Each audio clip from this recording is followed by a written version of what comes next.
Elisabeth Vigée Le Brun was a prominent French portrait painter of the late 18th century.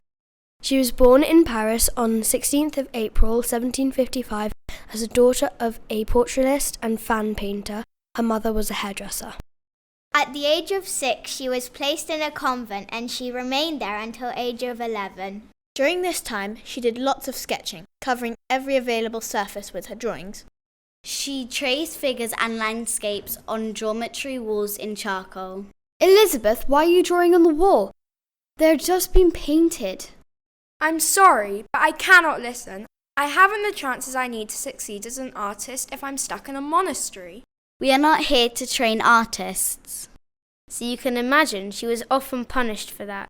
Whilst at the convent, her health was poor and her parents often came to take her home. Her dad allowed her to dabble with his paints and crayons all day, and Elisabeth sketched a few portraits in pastel. When she was 7, she drew the head of a bearded man.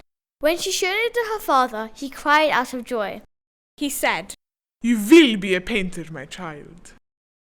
She wasn't allowed to study at an art academy. Her dad, who trained her, did so when she was young. Unfortunately, Elisabeth was just 12 years old when her father accidentally died. Her father hadn't left a great amount of money. But Elisabeth was already earning a fine sum from many portrait commissions. However, it wasn't enough to support her family and pay her brother's school fee. So her mother decided to marry again. Unfortunately, Mother's new husband, Joseph Annette, wasn't a nice man.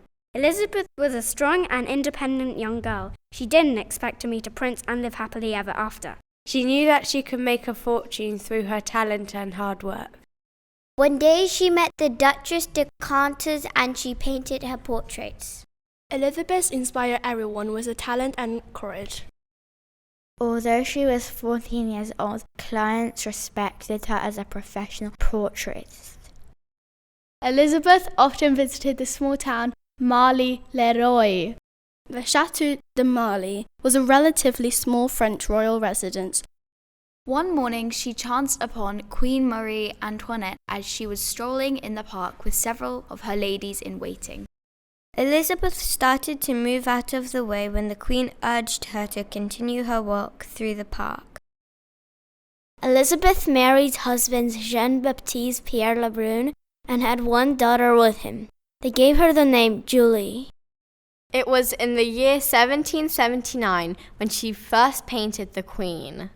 She became the official portraitist of Marie Antoinette. Since then, she painted more than 30 portraits of the Queen and her family.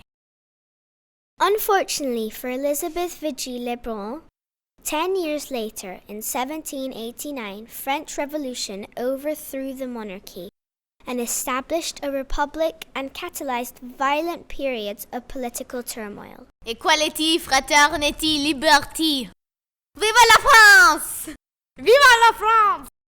After the arrest of the royal family, Elizabeth fled France with her daughter. She remained in exile for 13 years. She travelled and painted aristocrats around Europe in Rome, Naples, Venice, Vienna, and St. Petersburg.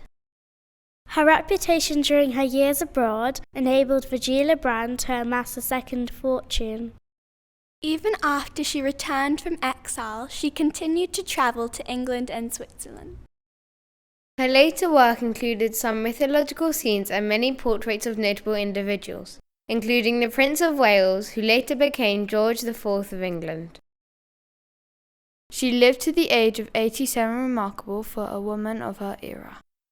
In 1835, at the age of 80, she published her memoirs.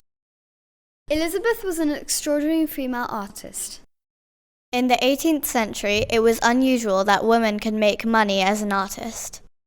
Despite all of the unfortunate events, she became one of the most important portraitists famous around Europe.